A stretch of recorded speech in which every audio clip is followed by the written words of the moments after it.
Visa totally বন্ধ করে ফেলছে দুবাইয়ের গভর্নমেন্ট। তো এই যে প্রেজেন্ট টাইম ইতালিয়ান গভর্নমেন্ট সব ধরনের নুলস্থা বন্ধ করে দিছে। এই যে প্রেজেন্ট টাইম বর্তমানে কানাডিয়ান গভর্নমেন্টও এটা লিমিটেড করে দিছে, যার কারণে বর্তমানে কানাডার ভিসা রেশিও অনেক খারাপ।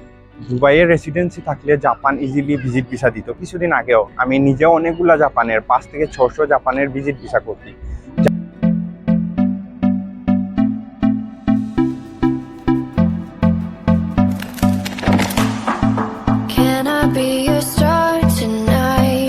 আসসালামু আলাইকুম, আমি Zahid Hasan, MRR travel and tourism থেকে কিছু আপডেট নিয়ে আসা দুবাইয়ের ভিসা সম্পর্কে।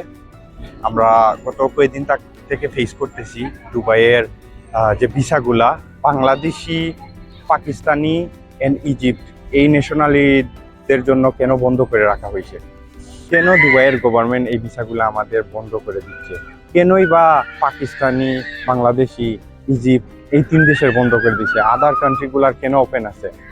এটার মেইন কারণ হলো আমরা ওভার অ্যাপ্লিকেশন করে ফেলি। সেম লাইক দ্যাট ইতালিতে ওই রকম নুলস্থা গত 2 মাস আগেও নুলস্থা ইস্যুয়েন্স হয়ে আসতো, বাট এই মুহূর্তে যে প্রেজেন্ট টাইম ইতালিয়ান গভর্নমেন্ট সব ধরনের নুলস্থা বন্ধ করে দিছে।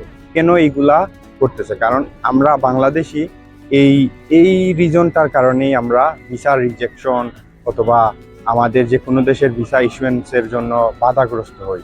আমরা যদি একটা স্লট ওপেন করে যে কোনো গভর্নমেন্ট, আমরা ওভার অ্যাপ্লিকেশন দিয়ে থাকি। কিছুদিন আগে 6 থেকে 7 মাস আগেও, 4-5 মাস থেকে 6-7 মাস আগেও কানাডিয়ান গভর্নমেন্ট অহরহ ভিসা দিচ্ছিল, কানাডার ভিজিট ভিসা।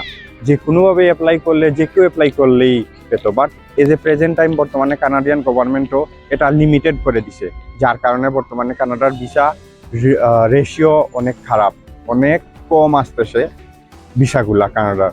তো এইরকম সেম লাইক যে দুবাইও এই কাজটা সেম লাইক দ্যাট করছে, যার কারণে দুবাইয়ের সব ধরনের ভিসা টোটালি বন্ধ করে ফেলছে দুবাইয়ের গভর্নমেন্ট।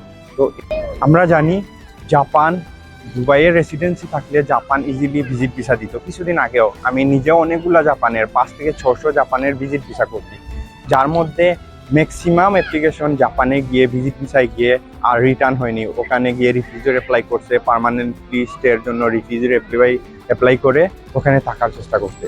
এই কারণে জাপানের visa portal, visit visa portal Dubai থেকে টোটালি সাসপেন্ড করে দিছে। এটা মের 15 তারিখ থেকে এটা কার্যকর হয়েছে। জাপানের যে ভিজিট ভিসাটা, টোটালি অনলাইন ভিজিট ভিসা জাপানের দুবাই থেকে সাসপেন্ড করে দিছে জাপান গভর্নমেন্ট। তো এই যে ওভার অ্যাপ্লিকেশন করা থেকে আমাদের বের হয়ে আসতে হবে। আদারওয়াইজ সব দেশেই আমাদের বাংলাদেশি পাসপোর্ট আমাদের রিজেকশনের হার অনেক বেশি। এই ওভার অ্যাপ্লিকেশন যদি আমরা বন্ধ করে দিই, অথবা যার যে যোগ্যতা নাই যে কোনো ডকুমেন্ট অ্যারেঞ্জ করে অ্যাপ্লাই করে ফেলে, এরকম যদি আমরা না করি, কোনো দেশই আর ভিসা ইস্যুয়েন্স বন্ধ করবে না। তো এটাই আমার সবচেয়ে বেস্ট সাজেশন। 2024-এ এসে কিছু কান্ট্রি, ইউরোপিয়ান নন সেনজেন কিছু কান্ট্রি ভিসা ইস্যুয়েন্স ইজি করে দিছে, যেমন মন্টেনিগ্রো, সার্বিয়া, মলডোভা, যেগুলা ইউরোপিয়ান ইউনিয়নের আন্ডারে পড়ে নন সেনজেন কান্ট্রিগুলা। যদিও রোমানিয়া, বুলগেরিয়া বর্তমানে সেনজেনের আওতাধীন চলে আসছে এই মার্চ মাসের 30 তারিখ থেকে, বাট বাকি যে কান্ট্রিগুলো আছে নন সেনজেন ইউরোপিয়ান ইউনিয়নের আন্ডারে, এই কান্ট্রিগুলোতে আমরা যদি এখন বর্তমানে আবার সেম কাজটা করি, ওভার অ্যাপ্লিকেশন দিয়ে থাকি, তারপর দেখা গেছে 1.5 থেকে 2 মাস 3 মাসের মধ্যে এই কান্ট্রিগুলোও আমাদের ভিজিট ভিসা ইস্যুয়েন্স করা টোটালি বন্ধ করে দেবে।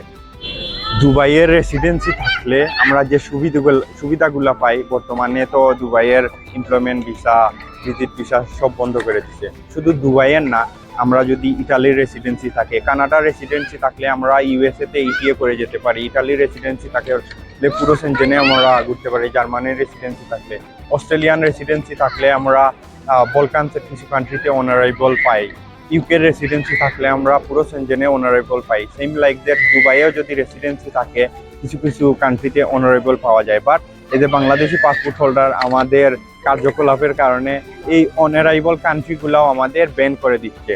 যেমন যে কান্ট্রিগুলোর মধ্যে জর্জিয়া, আর্মেনিয়া, জর্জিয়া এখনো অনারাইবল দুবাইয়ের রেসিডেন্সি থাকলে। বাট এজ এ আমাদের বাংলাদেশি পাসপোর্ট হোল্ডার এই দেশগুলার ই ভিসা তো হয়ই না, ইনভাইটেশন প্রয়োজন হয়, ইনভাইটেশন করে ই ভিসা করতে হয়। বাট অন্যান্য ন্যাশনালিটি যেমন Indian nationality, Nepali nationality, Filipino nationality, এই কান্ট্রিগুলোতে এখনো অনারাইবলে যেতে পারে ভ্যাকেশনে।